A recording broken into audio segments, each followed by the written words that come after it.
दूसरी, जैसा कि पता चला है कि दीपावली के अगले दिन ये साधना सत्संग शुरू होने जा रहा है।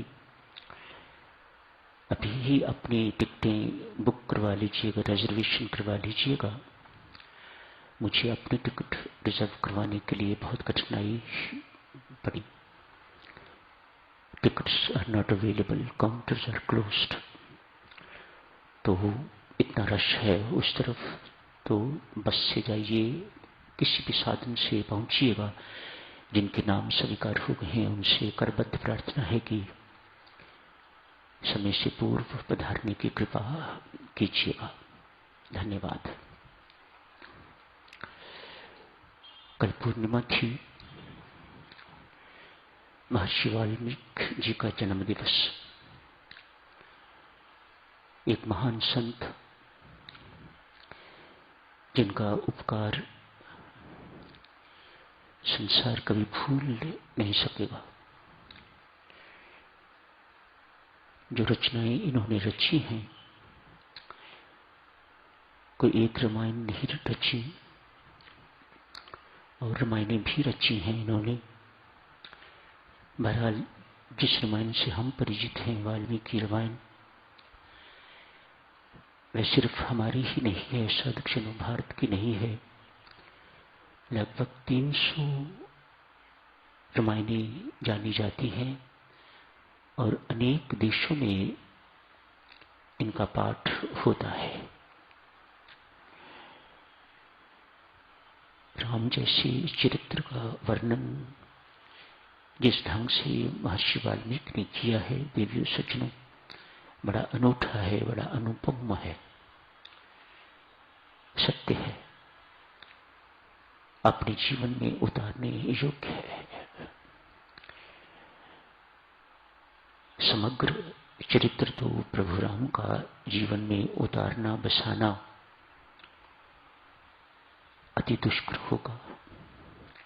आंशिक भी यदि किसी एक व्यक्ति के जीवन में आ जाए, वह संसारी नहीं रह सकता, वह साधक हो जाएगा। मानव संसार में रहता हुआ भी वह अनासक्त जीवन व्यतीत करने वाला हो जाएगा। उसका जीवन शांत एवं आनंदमय जीवन हो जाएगा।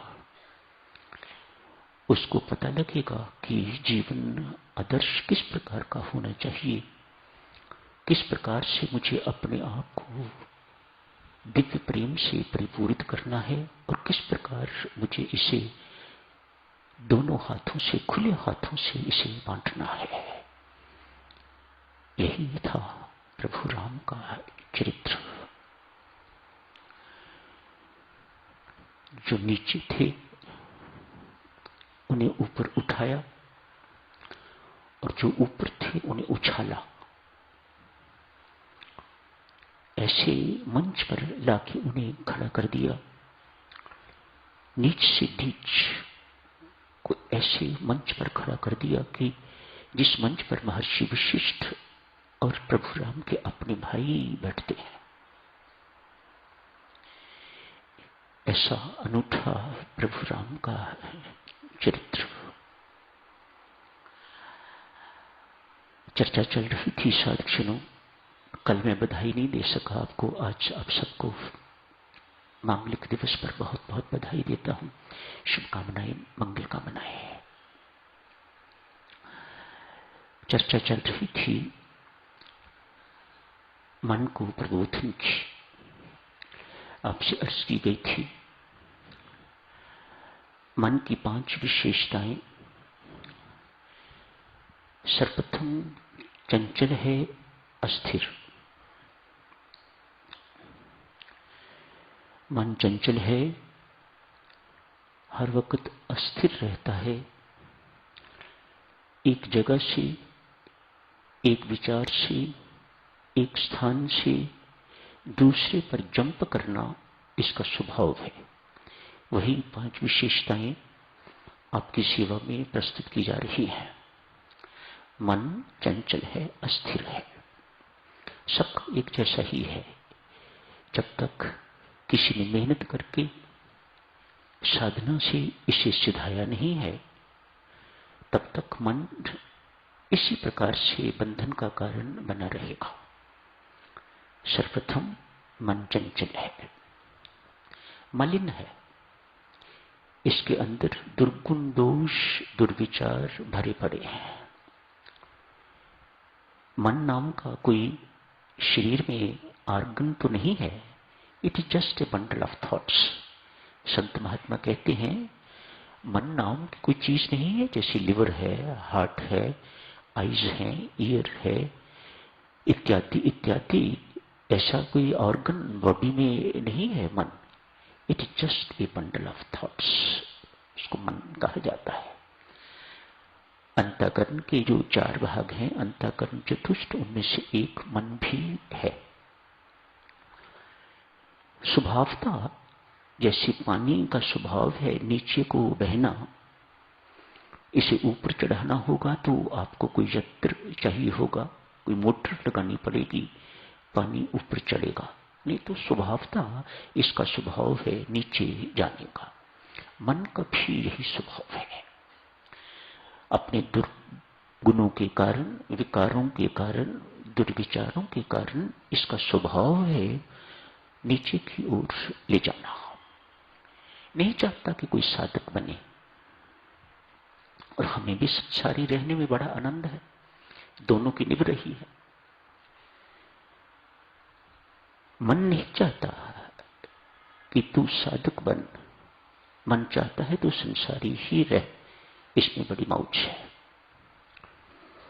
अध्यक्ष तो हम बनना चाहते हैं, लेकिन साधक नहीं, ये मन का खोटा खेल है।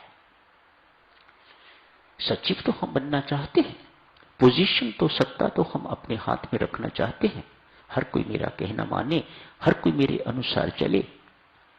ये मन के खोटे खेल हैं। जो इन्हें पहचान गया इस जन्म में बाजी मार गया, मानो अगले जन्म तक, उससे अगले जन्म तक कुछ पालेगा। जिसको यदि अभी यही बोध नहीं हुआ, वह तो, उसकी तो यात्रा अभी शुरू भी नहीं हुई। उसको तो ये सोचना चाहिए कि मानव जन्म जो मुझे मिला हुआ है, मैंने इसे बर्बाद कर दिया।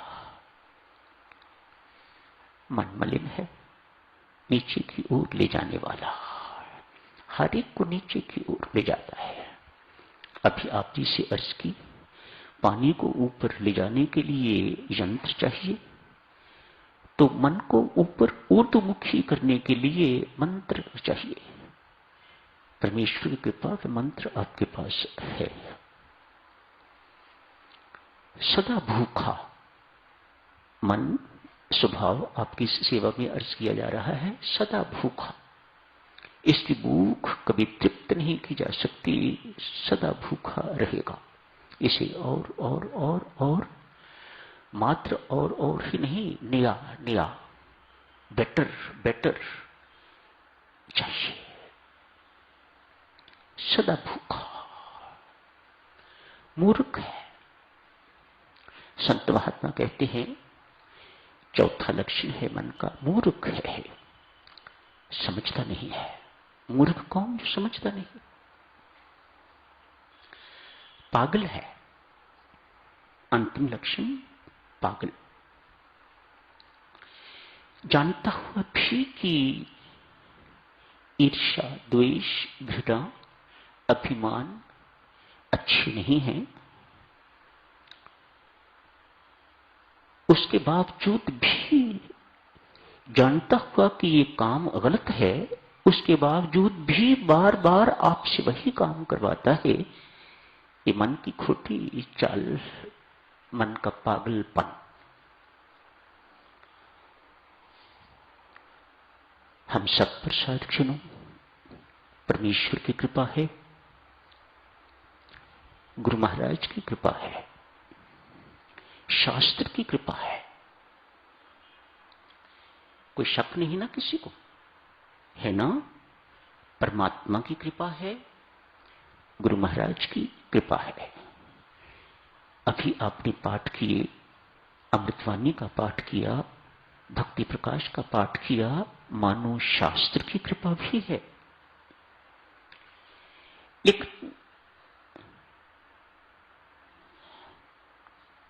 लेकिन बिग क्वेश्चन मार्क, हम वहीं के वहीं हैं, टस से मस नहीं हो रहे। हमारा अभिमान शायद किसी का थोड़ा सा कम हुआ हो, लगता तो नहीं, कम से कम मुझे अपने जीवन से तो नहीं लगता। ईर्ष्या कम हुई हो, द्वेष कम हुआ हो, घृणा कम हुई हो, मन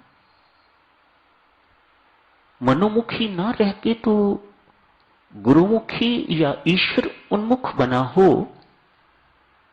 मात्र 2 माला राम राम की फेरने को मत सोचिएगा कि आपका मन ईश्वर के उन्मुख हो गया हुआ है। आप माला तो फेरते हो राम राम की, लेकिन हो तो न्यू जर्सी में बैठे हुए, हो तो आप मेरीलैंड में बैठे हुए, न्यूयॉर्क में बैठे हुए, जम्मू बैठे हुए, इत्यादि इत्यादि।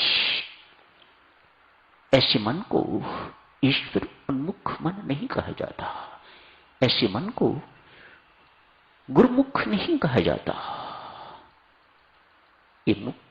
ऐसा व्यक्ति मनोमुख होता है, वह मन के उन्मुख है। जहां जहां उसको मन ले जाता है वहां वहां वह जाता है। अभी तक उसके जीवन में स्थिरता नहीं आई। आज इस तीर्थ पर, कल दूसरे तीर्थ पर, परसों तीसरे तीर्थ पर, आज वेदांत पढ़ा जा रहा है, आज भक्ति का मार्ग पढ़ा जा रहा है, इत्यादि इत्यादि। मानो इस मन ने हमें कहीं का नहीं छोड़ा, हमारे जीवन में किसी भी प्रकार की स्थिरता इसने नहीं आने दी। क्यों? स्वयं स्थिर है। एक संत महात्मा दिव्य सज्जनों विचरते रहते, जहां कहीं भी जाते खोज होती कि आसपास कोई संत महात्मा है अन्य, तो मैं उनके दर्शन करने के लिए जाऊं। आज जिस जगह गए वहां से सूचना मिली कि यहां से कुछ किलोमीटर दूर एक संत महात्मा पिछले 50 वर्ष से रहते हैं, लेकिन बड़े कठोर हैं, मानो संसार के काबू नहीं आते। जो संसार के काबू आ गया, देवियों सज्जनों, आप गुस्सा करो, जो मर्जी करो, वह संत नहीं रह सकेगा। मानो संसार उस व्यक्ति का दुश्मन है, जो उसकी संताई को जो है वह कम करना चाह रहा है, जो संत को संत नहीं बनने देने रह रहा, वह दुश्मन है संसार, वह सही व्यक्ति नहीं है। 50 साल से वहां रह रहा है, किसी संसारी को मिलता नहीं। जो कोई उसके पास उसको मिलने के लिए जाता है, उसे इतनी जोर से डांटता है कि फिर कभी उसकी हिम्मत नहीं होती उसके पास जाने की। एक सुना है, बहुत पहुंचा हुआ है, बहुत उच्च कोटि का संत महात्मा है, चेहरे से लगता है कि इसके पास कुछ है, इसके पास बहुत कुछ है, और कुछ हो ना हो, इसके अंदर परमात्मा का नूर टपकता है, इसके अंदर परमात्मा का प्रेम भरा हुआ है, अप टू द ब्रिम। जैसी जैसी बातें सुन रहा है, ये संत जिज्ञासा बढ़ती जा रही है, मैं दर्शन कर ले जाऊंगा। लोग रोकते हैं, मत जाना, चिमटा मारता है वह, मत जाना उसके पास, हम तुम्हें वार्निंग दे रहे हैं। रात को नींद नहीं आई इस साधु को। सुबह उठते बिना किसी से सलाह किए हुए चल पड़े। ढूंढते ढूंढते एक कुटिया देखी, कुटिया बंद है, संत महात्मा अंदर बैठे अपनी मौज में बैठे हुए। बाहर एक बड़ी, द्वार के बाहर एक बड़ी लकड़ी सी पड़ी हुई है। ये संत जो दर्शन करने गए हैं वहीं बैठ गए। 1 घंटे के बाद द्वार खुला, टिक टिक नहीं, बेल नहीं, ये संसारियों के काम है, संतों के काम नहीं है। विदेशियों सुनो, संत किस प्रकार होते हैं और संतों के साथ किस प्रकार से डील किया जाता है। विदेश में जाके सब कुछ भूल गए हो आप। घंटी बजाओ, आओ जी बैठो, ठंडा पियोगे, गर्म पियोगे, घंटा आधा घंटा उसका बर्बाद करो, घंटा आधा घंटा अपना बर्बाद करो। ये संसार है, 1 घंटे के बाद संत महात्मा बाहर निकले। कैसे आना हुआ? संत ने पूछा। एक संत ने दूसरे संत से पूछा, कैसे आना हुआ? दर्शन करने के लिए आया हूं महाराज, द्वार बंद। उसके बाद ये महात्मा फिर वहीं उसी बड़ी लकड़ी पर बैठ गए। 2 घंटे के बाद फिर द्वार खुला। भीतर आ जाइए, भोजन तैयार है, भोजन करते हैं। उस संत ने इनको अंदर बुला लिया। धूनी लगी हुई थी उसके पास, दोनों महात्मा बैठ गए। भोजन भी चल रहा है, साथ ही साथ भगवत चर्चा भी चल रही है। क्रोध का निराकरण कैसे हो, अभिमान का निराकरण कैसे हो, ईर्ष्या को कैसे कुचला जाए, कैसे इसको मारा जाए, आपस में लंबी चौड़ी चर्चा। वह संत महात्मा शास्त्रों के पारंगत, 50 साल के अपने अनुभव से जटिल समस्याएं, जो आध्यात्मिक समस्याएं हैं,